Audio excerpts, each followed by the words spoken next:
Hi guys, this is Vipul. Because a few of my really good friends keep asking me to create a video of me cooking, I figured I'd give it a shot. I've got nothing else going on with this virus thing going on and can't leave the house. So today I'm gonna make some form of paella, pilaf, something or other. If I do more of these, you'll know that I tend not to follow recipes. So whatever comes out may or may not be what I intended or others think that I might be making. So I try not to give a label to most of my foods except for the general label of a rice dish or some kind of quesadilla or Indian food, whatever it may be. I also tend to mix ingredients from different cultures. So let's see how this goes. I'm gonna start by getting the stove going and getting the pan really warm, and we'll see where this leads us. All right, we're going to start with some. Today I'm using a olive oil infused with garlic. I'm also a huge fan of garlic, so I'm going to need a good amount of olive oil, mainly because I need to get the rice cooked a little bit with the oil. So it doesn't, in the hopes that it's not going to make it too mushy. I plan to have the rice in the bottom be a little bit crispy, and I'm using it's not a small grain, it's a large grain rice. It's basmati rice. So I'm not sure how that's gonna do in this dish, but you know, when I cook with my nose more than with my palate, per se. But, you know, I'm going to start with this oil. It's getting heated up here. If you can, I'm just going to go through what I have laid out. Onions, jalapenos, garlic, 3 types of bell pepper, tomato paste, soy chorizo, and a non-meat based meat product, I guess, for lack of a better word. And also I have the rice laid out. In here, in any Indian cooking, any home, you'll find this type of a utensil placed with a number of spices, including turmeric, fenugreek, rye, and we can go through those another day. But I'm going to start by putting a little bit of, I guess these are oregano seeds. In Gujarati, it's called ajma. It adds a little bit of a Mexican flavor, and it will get infused into the oil. I also have something that I have prepared, roasted cumin, that also adds a really nice flavor to Mexican dishes. So it's, you know, paella being a Spanish dish, but as you can see, I'm using Indian ingredients, Mexican ingredients, as I mentioned before. I'm also going to use a little taco seasoning here to infuse into the oil. I find that infusing your spices into the oil gives a lot more flavor to any dish. The other question I get asked a lot is, you know, what am I doing wrong? And a lot of times I find that people don't use enough spices. They're a little bit timid about using spices. So I'm just kind of making sure everything gets infused. In a little while I'm going to get the fan going, which might make a little bit of noise. I'm also going to add a little bit of few of the jalapenos in there to start infusing that heat. As you might be able to tell with my apron, I like spice, which means the family is going to have to like spice. Why don't you show this, what's going on in here, Rhea? So just getting a little saute going with the jalapenos, infusing some of this flavor. And I'm going to follow this up by onions.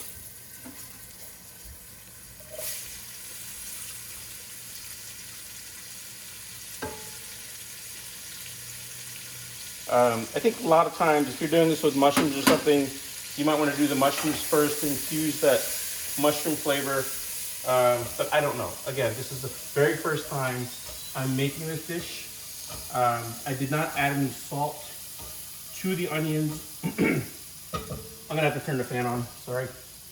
I didn't add any onions to the, I'm sorry, I didn't add any salt to the onions because there's already salt in the seasoning, taco seasoning, which will help sweat the onions a little bit.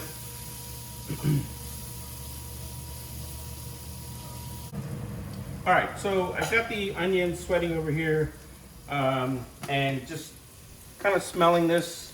I don't think there's gonna be enough salt in the taco seasoning. So I'm gonna add a little salt in here. Also, I know it looks like a lot, but we've got to make up for the rice that's gonna go in here, which will reduce the flavor of the salt in what I'm seasoning so far. I'd like to try to get the salt in as much as possible in the beginning in the hopes that it doesn't have to be added later. But sometimes it gets a little tricky because then things could get over salted. Now I'm gonna go ahead and put the garlic in.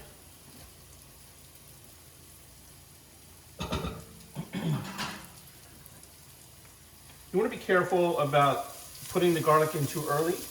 If the garlic cooks too much, you're gonna get it's gonna make the whole dish a little bit too bitter. Also, I have the bell peppers that are going in.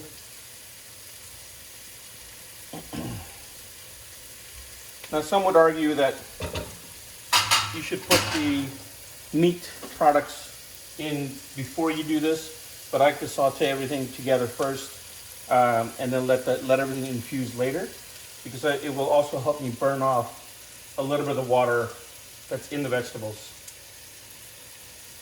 So now I'm going to just take this and saute it up, let it brown a little bit, let the water come out a little bit, let the ingredients melt together, and I'll follow up with the other ingredients right after this is all sauteed out. I'm in the middle of sauteing this, and kind of being over the pot, I can really start to smell the jalapenos. I can start to smell a little bit of pepper flavors. So it's starting to come together really nicely. You'll also notice that there's some water forming and bubbling up as well. So it's starting to get to a point where pretty soon I'm going to go ahead and put the meat products in there, or the fake meat products in there, and start letting it come together fully. And then we'll add the rest of the ingredients.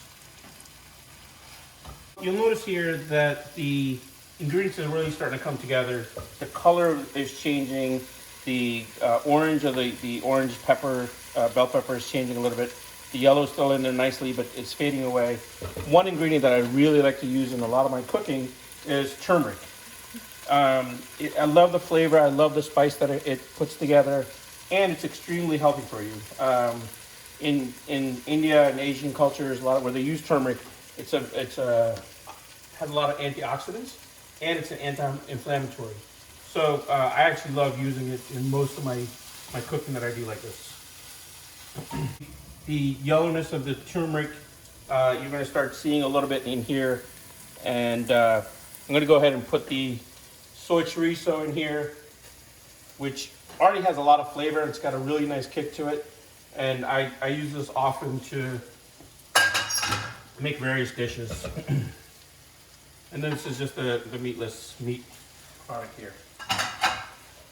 So at this point, I want to let this all come together, let the meat products brown a little bit, and then I'll go ahead and add the tomato paste in, followed by the rice.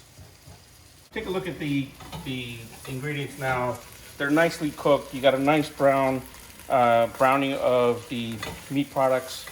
The ingredients have come together nicely. I'm going to go ahead and add the acid or the tomato paste, which is going to add a really nice color to it as well, and just increase the flavor when the dish finally comes together. So I'm going to go ahead and put a small container full of the tomato paste, cook that down a little bit, mix it all up, and then this will make it a lot easier for the flavors to come together, and the rice will start cooking in this. I'll probably cook the rice in here for a minute or two, and then add the wet ingredients in. All right, folks, so looks like the tomato paste has come together nicely. I wish you guys could smell this because it smells exactly the way I want it right now. All the ingredients have come together nicely. We'll see what the next step is going to be, but the flavor right now, I can imagine is going to be just fantastic. And the acid taste is a little bit high right now. Normally, if I'm not putting the starch in, I would add either agave or honey to kind of tame down the acid and even it out and just make it a little smoother on the palate. So I'm gonna go ahead and put the rice in now. And just let this rice cook for a couple of minutes and let it soak in a little bit into the mix. I normally don't cook with wine or alcohol, but recently I've been trying to experiment with it a little bit. So this comes to my favorite part of cooking these days with wine. The first thing I like to do is open the bottle and, you know, like most of us, kind of have a little sip. Very good. Now, if you take a look at here, the rice I used uses about a 3-to-1 ratio. So about 1 cup of rice equals about 3 parts liquid. So I'm gonna put about a cup of wine in here. That's probably a little cup or a little bit more. And then if you look here, some of this on the bottom may start to brown already, given what I've used. Right there, you can see some brownness. So I'm gonna start mixing this in. I'm gonna add a couple of cups of vegetable broth to this and get enough liquid in there to make sure the rice cooks and it's not left uncooked and bitey at the end. So I've got the liquids in here, and now I don't want to mix this too much. I don't want this to be like a risotto or some type, and I want the bottom to be crispy. So I'm probably going to mix this maybe once or twice again and let this water just simmer down and soak into the rice. Typically, I would have gone ahead and cleaned the rice or rinsed the rice to get a little bit more of the starch out, but I think the starch will play nicely with the flavors that are already in the dish. So now I'm just going to kind of wait for this thing to simmer down and get a nice crisp bottom.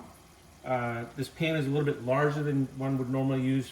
My guess is, given this is the first time I'm making it, I probably should have used less ingredients and put it in a smaller pan to get a thicker base and a thicker crispy bottom.